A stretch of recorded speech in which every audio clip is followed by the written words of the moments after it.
my name disappeared and I was become B1840. When we sent us to Birkenau, from Auschwitz we went to Birkenau. In Birkenau I got separated from my brother. And again, it's a question of luck. By being 16, they put me in a children's barrack, not the whole, just the barrack itself. There were, I don't know, 13, 14 barracks in that particular section of the camp.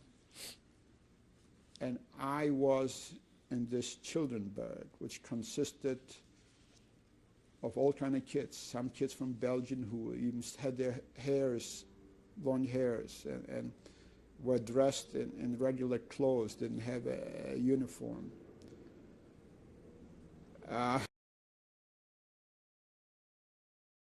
That was the first time in Auschwitz that we had a bath. No, we had a bath. I left out something very interesting. When we went, we had to go to a bath every week, once a week, because they were afraid of lice. They were afraid of typhus, because lice carry typhus.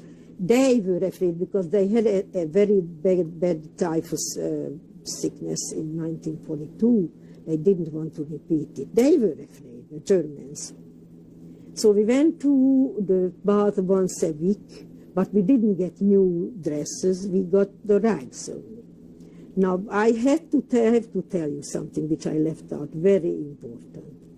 Once we were waiting for the bath, we were naked, and there was a block, windows, and from the windows, young, beautiful boys were looking at us. Full faces, not starved, not in rags, clean, neat, well-fed, young boys, 12, 14, from all the windows. I knew something is wrong there. I knew something is not okay there. I knew for some reasons these boys are kept there.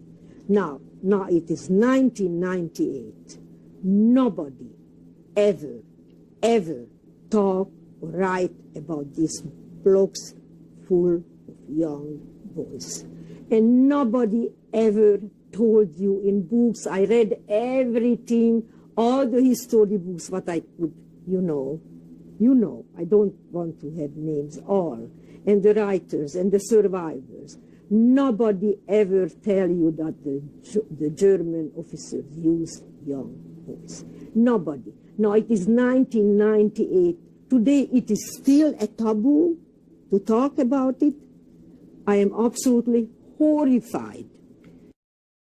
We were under the jurisdiction of a German criminal who was the capo in there. He was in camp because of a criminal, but he was in charge. He was handicapped. He was limping on one foot.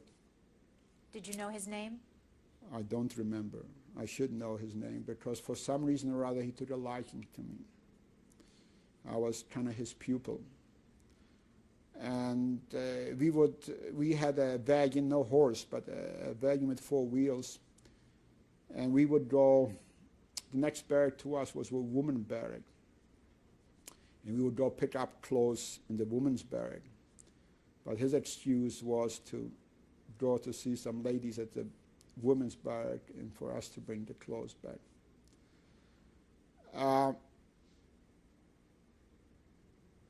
He never mistreated me. He gave me food.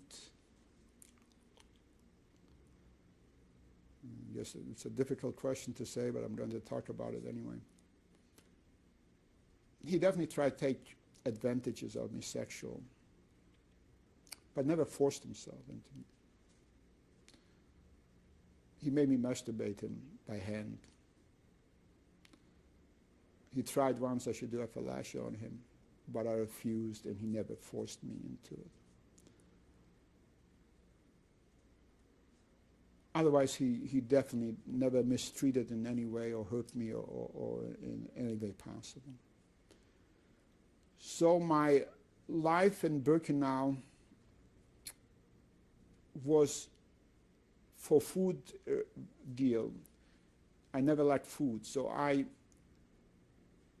physically was building up a resistance of food. The tragedy was that in Birkenau, after 2 months, they had every few months, they had a, they went through the barracks to see who is able and who is not able, and took my brother to the crematorium. So I lost my brother in Birkenau. There I was watching the smoke going up from the chimneys. And again, life went on, and